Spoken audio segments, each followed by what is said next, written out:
के इस वीडियो में हम लोग alkyl amines chemicals limited share के बारे में बात करने वाले हैं, जिसका करंट प्राइस अभी 2990 चल रहा है। अगर आप रिटर्न की बात करो तो पिछले 1 ईयर में ये रिटर्न 20% डाउन गया है, 20% से अधिक ही डाउन गया है। अगर ऑल टाइम की बात करो तो ये शेयर ने ऑल टाइम में शानदार 14,275% का रिटर्न दिया है। और अगर आप इस कि कर्व की बात करो तो ये कर्व काफ़ी ऐसा एक्सपोनेंशियल टाइप का गया है, फिर थोड़ा डाउन हुआ, फिर थोड़ा इंक्रीज़ होने में अभी नज़र आ रहा है। तो फंडामेंटल्स की अब बात कर लेते हैं इस शेयर की।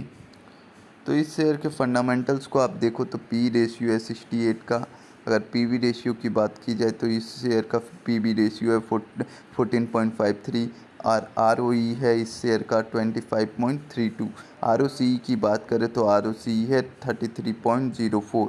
अगर डिविडेंड यील्ड की बात की जाए तो इस शेयर का डिविडेंड यील्ड है 0.33। तो ये शेयर अभी आपको डिस्काउंट में मिल रहा है, 20% के डिस्काउंट में। अगर आप इस शेयर को लेना चाहते हो तो ले सकते हो।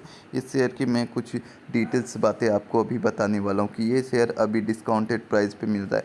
टू टाइप के शेयर्स आपको शेयर मार्केट में देखने को मिलेंगे। एक डिस्काउंटेड प्राइस में मिलेंगे, यानी कि जो भी शेयर आपको डाउन में मिलता है उसे डिस्काउंटेड प्राइस शेयर आप कह सकते हैं। और जो भी शेयर अगर आपको काफ़ी अपर प्राइस में मिलता है, यानी कि जो शेयर अभी काफ़ी ज़्यादा परसेंट का रिटर्न दे गया, उसको शेयर को आप कह सकते हैं रनिंग शेयर।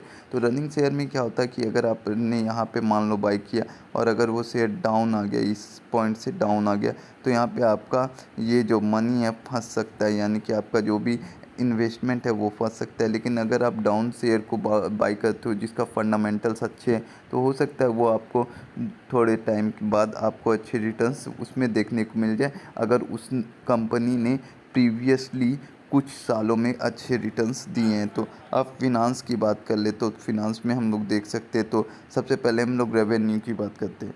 तो रेवेन्यू आप देख सकते हैं, रेवेन्यू सितंबर 2021 को 348.69 करोड़ था। और अगर रेवेन्यू की बात की जाए जून 2022 को तो वो हो गया है 473.48।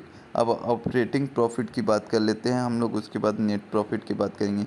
तो ऑपरेटिंग प्रॉफिट भी सितंबर 2021 की तुलना में जून 2022 को बढ़ा है ऑपरेटिंग प्रॉफिट। और अगर नेट प्रॉफिट की बात करूँ तो नेट प्रॉफिट भी आपको इंक्रीज़ करता हुआ नज़र आएगा। तो सितंबर 2021 को 54 था नेट प्रॉफिट, अभी हो गया 81.88। अब हम लोग थोड़े से की इंडिकेटर की बात करेंगे, उसके बाद हम लोग आगे बढ़ेंगे। तो सबसे पहले मैं आपको दिखा देता हूँ पिछले कुछ मंथ के इस शेयर के रिटर्न्स। तो 1 डे में अगर रिटर्न देखेंगे तो ये शेयर 3% के अराउंड गिरा है।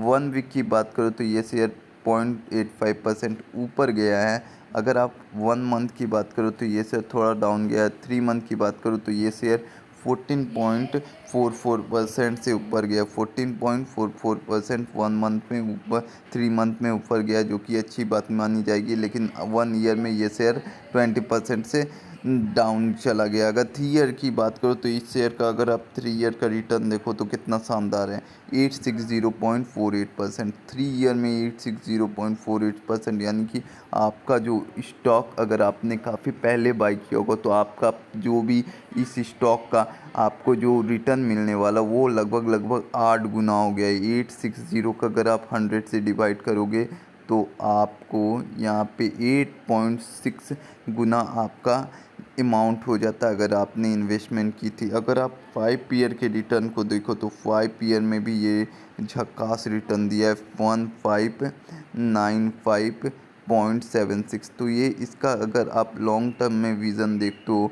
तो लॉन्ग टर्म में आपको 2-3 चीज़ों का ध्यान रखना चाहिए। अगर आप इस शेयर को लॉन्ग टर्म के लिए ले रहे हो तो लॉन्ग टर्म में आपको याद रखना चाहिए कि अगर आप लॉन्ग टर्म के लिए ले रहे हो तो 2 मंथ, 3 मंथ या फिर मैक्सिमम 6 मंथ में आपको इस शेयर का रिव्यू करना है। रिव्यू करने का मतलब होता है कि आपको न्यूज़ पे ध्यान देना है कि न्यूज़ में क्या आ रहा है, क्या न्यूज़ में इस शेयर के बारे में पॉजिटिव थिंकिंग आ रही है या इस न्यूज़ में आपको निगेटिव इस शेयर के बारे में बताया जा रहा है। तो आपने जो भी रिस्क और रिवार्ड रेशियो लिया है तो साथ ही साथ आपको स्टॉप लॉस भी लगाना है, ताकि आपको अगर कैपिटल में लॉस भी हो तो काफ़ी कम हो और आप उतना ही इन्वेस्टमेंट करें जितना कि आप लंबे समय तक लगा सकते हो। और साथ ही साथ यहाँ पे जो भी आपका टारगेट है, मान लो आपने मिनिमम शॉर्ट टर्म में मान लो आपने टारगेट रखा है 5 या 6%। तो अगर आपको मिनिमम टाइम में उस टाइम में 5-6% मिल गया प्रॉफिट, तो आप बेच करके निकल भी सकते हो और दूसरे शेयर को ले सकते हो। या फिर अगर आपको अपना टारगेट को बढ़ाना है, क्योंकि आपको मान लो इस शेयर में काफ़ी पॉजिटिव न्यूज़ मिल रहा है और पूरे सेक्टर में भी पॉजिटिव न्यूज़ मिल रहा है केमिकल के, तो आप अपने टारगेट को बढ़ा भी सकते हो। साथ ही साथ अगर आपको अपने शेयर प्राइस, जिस भी प्राइस पे आपने बाई किया उससे डिस्काउंटेड प्राइस पे अगर आपको ये शेयर मिल रहा है और टेक्निकल एनालिसिस जो आपने किया है उसमें इस शेयर का ग्रोथ पॉजिटिव दिख रहा है, तो आप क्वांटिटी को बढ़ा सकते हो। अगर वीक दिख रहा है तो क्वांटिटी को बिल्कुल बढ़ा के एवरेज मत करना। बिल्कुल आपको जो भी क्वांटिटी लिए हो आराम से छोड़ दो। 1-2% से बिल्कुल घबराना नहीं अगर आप लॉन्ग टर्म में इस शेयर को ले रहे हो। आप चलते हैं फिनंशियल रेशियो को देखने। तो सबसे पहले ऑपरेटिंग प्रॉफिट मार्जिन की बात कर ले तो वो है 22.08। नेट प्रॉफिट मार्जिन की बात कर ले तो वो है 14.58। आरओसीई की बात कर ले तो वो है 33.04। अगर आरओए की बात करें तो वो है 14.93। आरओई की बात करें वो है तो 25.32। अब कुछ ऑपरेशन रेशियो के बारे में भी देख लेते हैं। तो ऑपरेशन रेशियो की बात करें तो क्विक रेशियो है 1.14, करंट रेशियो 1.64, और अगर आप एसेट टर्नओवर की बात करें तो वो है 1.02। डेट टू इक्विटी रेशियो इस शेयर का है 0.02। अब हम लोग वैल्यूएशन रेशियो के बारे में बात कर लेते हैं। तो वैल्यूएशन में पी रेशियो है आपका 68 का पी रेशियो है इसका। पीबी रेशियो की बात करें तो वो है 14.53 का। और अगर ईबी की बात करें तो ईबी है आपका 42.75। डिविडेंड यील्ड की बात करें तो ये शेयर आपको डिविडेंड देता है 0.33%। तो आपको अगर ये शेयर को लॉन्ग टर्म में लेना है तो आप आराम से ले सकते हो।